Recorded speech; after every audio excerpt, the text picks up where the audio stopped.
Oh boy. Hey, looks pretty It's gonna be good. good.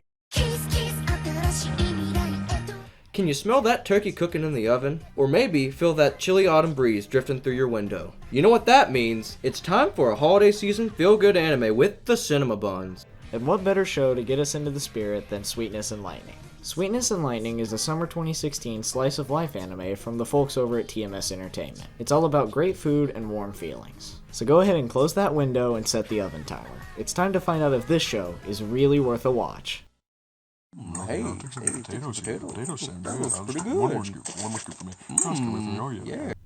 At its heart, Sweetness and Lightning is a show all about family. Our story begins with the Inuzaka family. Kohai, a single father, and his young daughter Sumugi, who are attempting to cope with the recent loss of the girl's mother. One night, Sumugi begins to miss her mother and having dinner as a family. Moved by this, Kohei becomes determined to feed his daughter a good home-cooked meal. This dilemma sets in motion events that lead them to a nearby restaurant owned by the mother of one of Mr. Inuzuka's students, Kodori. Unfortunately, the restaurant is closed, and Kodori is anything but proficient at making a good meal. Ultimately, however, and with a little help from Sumugi, Kohei and Kodori begin coming together to learn how to cook. Despite this interesting setup, however, the show prefers to focus on style rather than substance.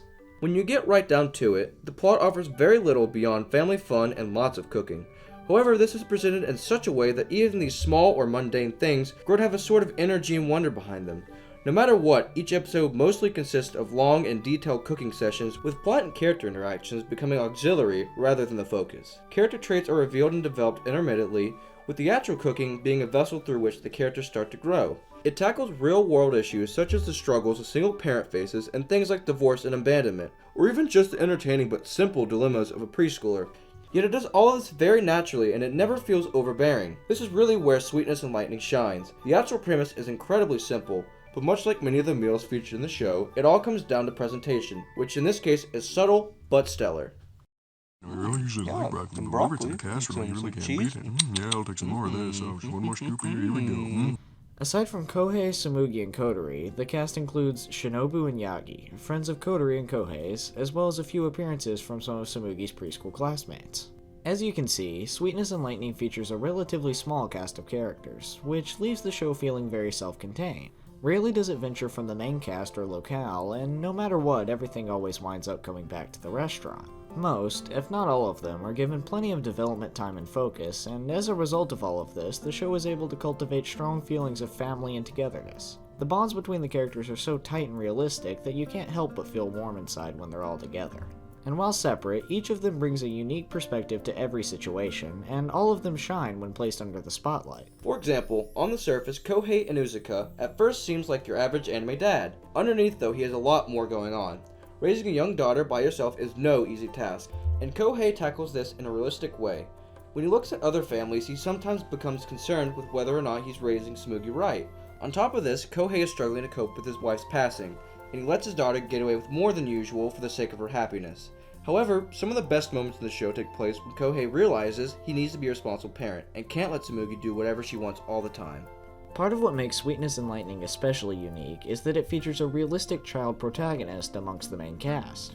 By realistic, I mean that while Sumugi may be a child, she doesn't fall prey to the typical child protagonist syndrome, in which she'd be able to get away with things that a typical parent would never let their child do. Instead, when Sumugi does something wrong, she's scolded for it. The show also does a fantastic job at portraying an authentic view of childlike wonder and imagination. Sumugi's perspective on the world is entirely different from that of the adults.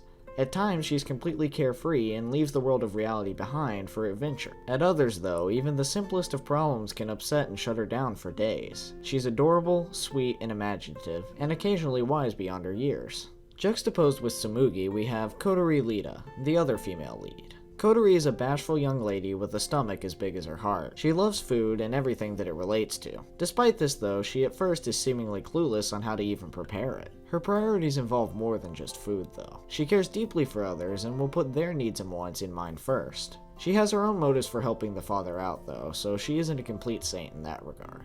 In the source material, Kodori begins to develop romantic feelings for Mr. Inuzuka and frequently invites him to the restaurant because of this. The show, understandably so, attempts to cut all of this out. In the anime, Kodori instead invites over the Inuzukas out of a feeling of loneliness. Her mother and father are divorced, with her mother being away at work often. and her father having moved out. Kodori often looks toward Kohei as more of a parental figure rather than romantic interest. The show also cuts out many scenes that hinted towards a romantic relationship between the two, which leaves noticeable holes or gaps where something appears to be missing sometimes. Shinobu is a stark contrast to her friend Kodori. While Kodori is shy and rather reserved, Shinobu is bombastic and sociable. She understands children quite well. In fact, at times, it seems like she's a bit childish herself. Yet she's also mature and understanding. Ultimately, she takes a liking to Yagi, Kohai's childhood friend. Yagi does his best to help Kohai to move on after his wife's passing, and offers to help take care of Tsumugi when needed.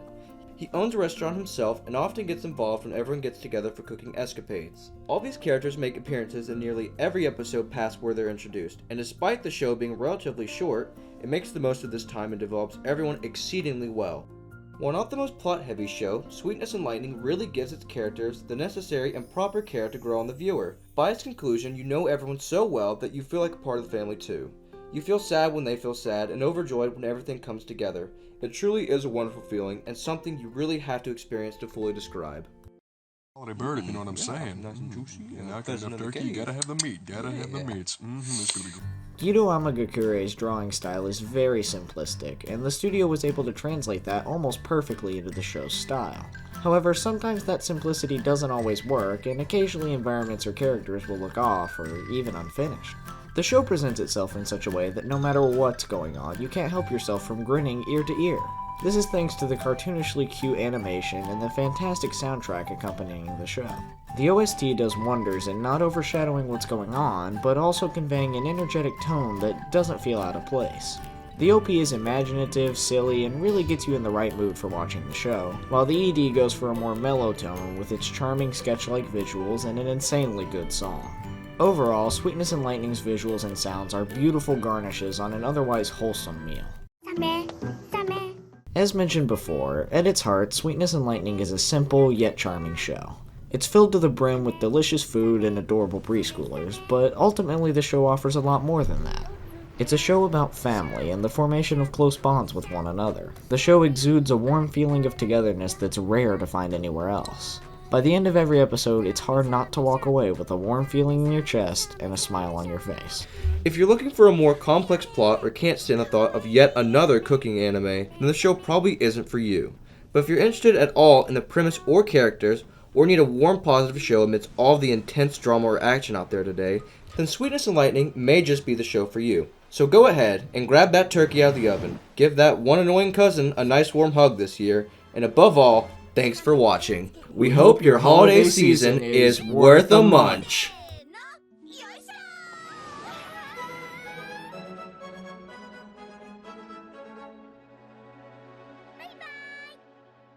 サメサメサメサメサメに気をつけろ